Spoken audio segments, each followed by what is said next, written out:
Olivia আমাদের দেশের একজন উজ্জ্বল তারকা, ড্রিম গার্ল তো বটেই, এবং তিনি সেই আমাদের চলচ্চিত্রকে মাতিয়ে রেখেছিলেন একদম, কি বলবো, ইন্টারন্যাশনালি, বৈশ্বিকভাবে তিনি, আমি বলবো, একজন শিল্পী যিনি দেশের দর্শক এবং এই উপমহাদেশের সমস্ত দর্শককে তৃপ্ত করেছেন, আনন্দে ভাসিয়েছেন।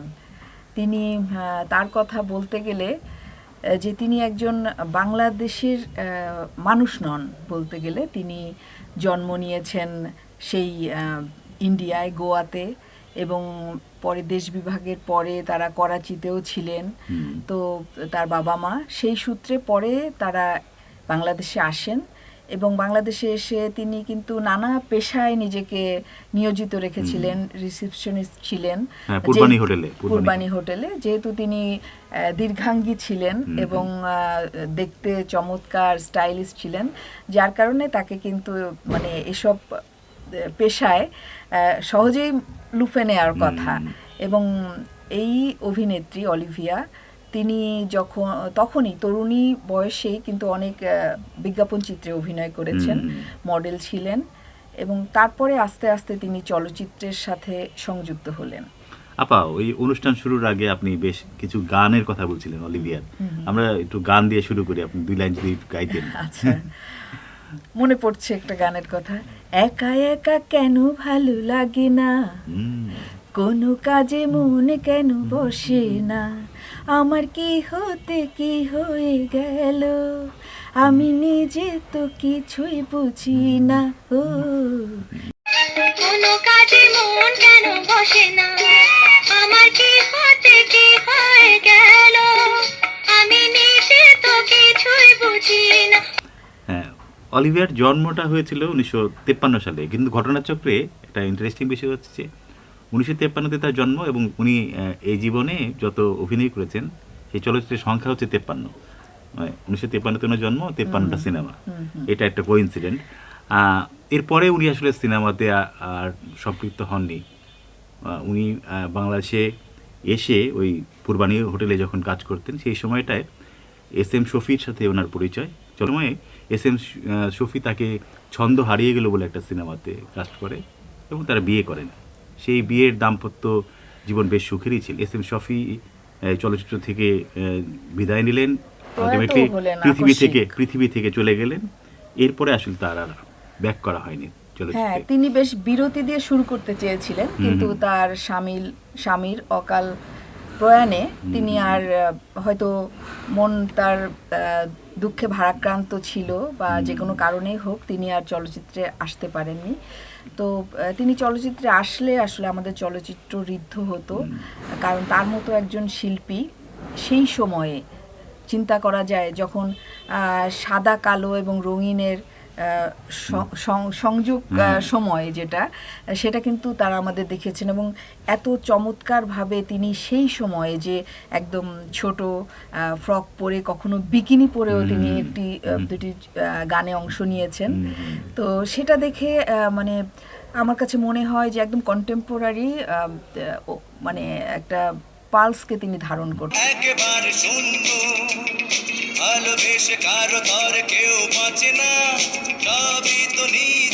অনেক আগে অগ্রসরমান ছিলেন তিনি যুগের থেকে।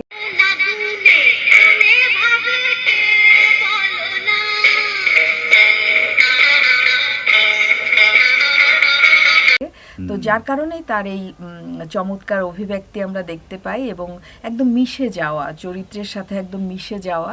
এবং এস.এম. শফি যে তাকে অনেক সিনেমায় নিয়েছেন বা ব্রেক দিয়েছেন, শুধু সেটাই নয়, তিনি কিন্তু অনেক প্রযোজকের ছবিতে অভিনয় করেছেন এবং দাপিয়ে অভিনয় করেছেন।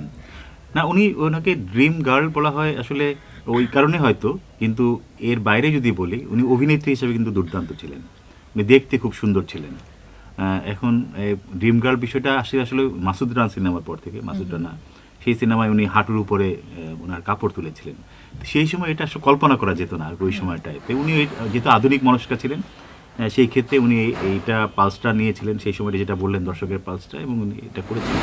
এরপর থেকে ওনার আসলে এই এটার নাম হয় আর কি, ড্রিম গার্ল।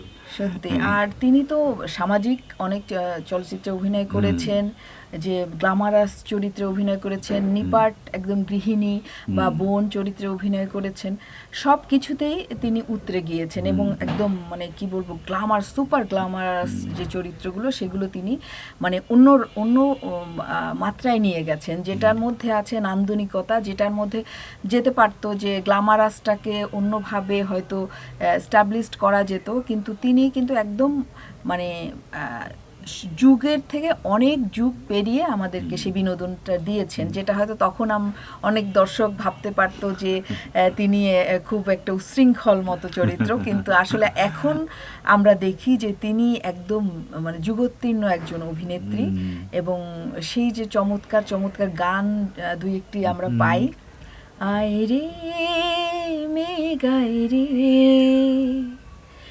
বন্ধু ঘুমিয়ে আছে, ফিরে চল রে গুনগুন গুঞ্জনে ঘুম দিয়ে যায় রে। ধীরেন ছবির গান এটি এবং খুবই চমৎকার সিনেমা, খুবই এবং চমৎকার। এত সুন্দর দৃশ্যায়ন, মানে ওয়াসিম অভিনেতা ওয়াসিম তিনি আবেগে আপ্লুত এবং সেখানে একদম একদম ইনোসেন্সি, যেমন তিনি গ্ল্যামারাস চরিত্রে ছিলেন তেমন এক গভীরতম একটা প্রেমের অনুভব আমাদেরকে দেয়, যেমন গানের কথা সুর রুনা লায়লা গেয়েছেন সেই মানে বিস্ময়কর কণ্ঠে এবং সেটি দৃশ্যায়ন করেছেন এবং তাতে অভিনয় করেছেন অলিভিয়া, চমৎকার চমৎকার সেটি। না, একটা আরেকটা বিষয় আছে এটার মধ্যে, যে তাকে বলা হয় যে সেই সময়কে একটু খোলামেলা অভিনেত্রী, মানে উনি পোশাক আশাকে খুব খোলামেলা ছিলেন। মজার ব্যাপার হচ্ছে পরবর্তী সময়ে যাকে একটু বেশি খোলামেলা বলা হয় সেটা আমাদের অঞ্জু ঘোষ এবং এরপরে আরও অনেকেই, কিন্তু এই দুইজনেরই সাথে ভালো জুটি কিন্তু ছিলেন ওয়াসিম, মানে অলিভিয়ার সাথে ওয়াসিমের অনেক ভালো সিনেমা আছে অনেক, এবং অঞ্জু ঘোষের সাথে ওয়াসিমের সিনেমার অনেক ভালো সিনেমা আছে। তো আপনার কাছে কি মনে হয়, মানে শুধুমাত্র ড্রিম গার্ল, শুধুমাত্র খোলামেলা এই তো নয়, এর বাইরে তো অনেক কিছু আছে? অবশ্যই, এবং তিনি কিন্তু ওয়াসিম ছাড়াও নায়ক রাজ্জাকের সাথে অভিনয় করেছেন, আলমগীরের সাথে অভিনয় করেছেন, জসিমের সাথে অভিনয় করেছেন, ইলিয়াস কাঞ্চন, সোহেল রানা, অনেক অনেক সুপার ডুপার হিট ছবি তিনি আমাদেরকে দিয়েছেন ইন্ডাস্ট্রিকে। সে অর্থে তিনি একজন মানে বহুমাত্রিক অভিনেত্রী এবং বলবো যে সেই সময়ে তার মতো একজন অভিনেত্রী এই ইন্ডাস্ট্রিতে একটি দুর্লভ জ্যোতিষ্ক বলবো, এবং তিনি কিন্তু এমন একটা স্মার্টনেস তার মানে উপস্থাপনে দিয়েছেন, বোঝাই যায় না যখন তিনি একদম গ্রামের জঙ্গলের মধ্য দিয়ে নাচ করতে করতে যাচ্ছেন, বা ওই যে যত ফুল যত তারা আছে মাথায় মাথায় যত চুল আছে ততদিন ততদিন বেঁচে থাকো রাজার কুমার, ও ততদিন বেঁচে থাকো রাজার কুমার। তখন চলচ্চিত্রে একটা মূল্যবোধ ছিল এবং সেই রাজার কুমারকে তিনি অভিষেক করার জন্য তাকে ডান্সার হিসেবে আনা হয়েছে এবং তাদের গ্রুপ নাচছে। তখন কিন্তু অলিভিয়া একেবারেই একদম সাধারণ একটা চরিত্র, তখন আমাদেরকে ওই যে বেদের মেয়ে জ্যোৎস্নার অঞ্জু ঘোষের কথা মনে করিয়ে দেয়, যে রাজকীয়ভাবে তারা যখন উপস্থাপন করেন নাচ, এবং সেখানে একটা মানে কি বলবো মূল্যবোধের কথা, যে যত মাথায় যত চুল আছে ততদিন যেন রাজার কুমার বেঁচে থাকে, এবং সেখানে একটা মানে ভালো মন্দ দর্শকদের মধ্যে সেই সঞ্জীবিত করা এবং সাদা কালো দুটো আলাদা জিনিস, সেটা কিন্তু এই চলচ্চিত্রগুলোতে আমাদেরকে শিখিয়েছে এবং আমাদের সোসাইটিকে একটা ভালো মাত্রা দেওয়ার জন্য বাংলা সিনেমা গুরুত্বপূর্ণ ভূমিকা রেখেছে। এবং অলিভিয়া তো অবশ্যই তিনি আমাদের এই অগ্রযাত্রার একজন অন্যতম নাম। একটা কথা আসলে হয়তো আপনাকে মানে ভুলে গেছেন বলতে, সেটা খুবই আমার একটু বলতে গিয়ে গায়ের লোম দাঁড়িয়ে যায়। আমি একজন অভিনেতাকে ভীষণ পছন্দ করি মানে উনি মহানায়ক, বাংলার মহানায়ক। আমি এপার বাংলা ওপার বাংলা মিলিয়ে উত্তম কুমার একমাত্র অভিনেত্রী বাংলাদেশের যিনি উত্তম কুমারের বিপরীতে অভিনয় করেছিলেন বন্যিশিখা চলচ্চিত্রে। মানে এইটা কত বড় অ্যাচিভমেন্ট একজন শিল্পীর জন্য, কত বড় সুযোগ, এটা আসলে আমরা ইমাজিন করতে পারবো না।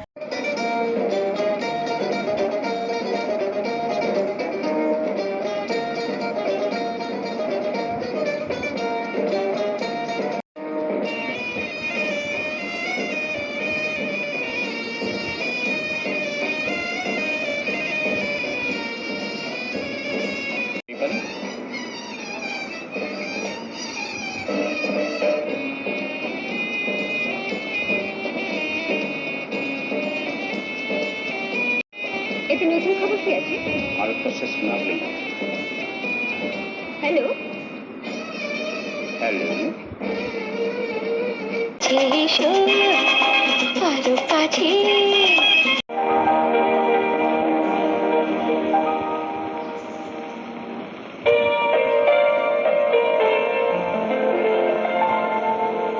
সত্যি ববিতা অভিনয় করেছিলেন অশনি সংকেতে এবং উনি অভিনয় করেছিলেন বন্যী শিখায়।